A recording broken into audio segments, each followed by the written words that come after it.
Over his last 7 games, Connor Wong is raking with a .480 batting average, 3 home runs, and 6 RBI. And Tuesday night, he had a career game with 2 of those dingers. So who better for TC to catch up with and talk hitting with than Wong himself in the latest TC & Co. podcast. While you continued to work on everything you need to do behind the plate, you really worked on being a better hitter. Mm-hmm. Your swing decisions, cutting down the strikeout rate, better pitch recognition.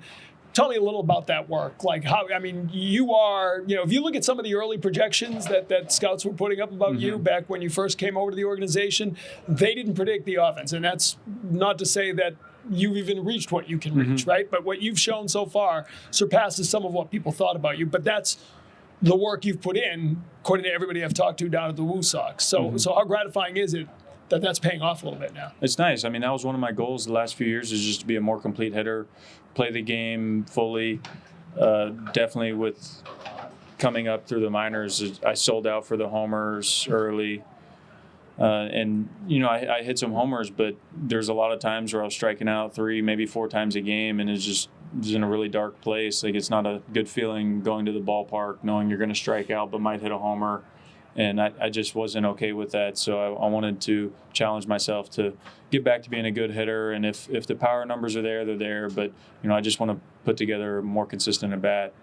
And some fairly significant changes, right? I mean, like, you had the toe tap, you had a little more movements, a little quieter, it looks like now. Like, was that all part of it? That's not easy to do, is kind of start to change the mechanics of your swing. Yeah, well, the toe tap and leg kick are just timing mechanisms. Yeah. But I grew up with the toe tap.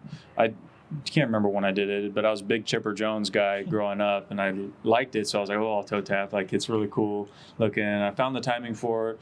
Worked out for me, and then I wanted to hit for more power, and I went to a leg kick, and it was good for power, but I ended up swinging, missing a lot, and all that stuff. So I knew I had to make some changes, and I went back to something I was comfortable with, and I think it's been working out so far. PNC Bank, helping to make banking easier.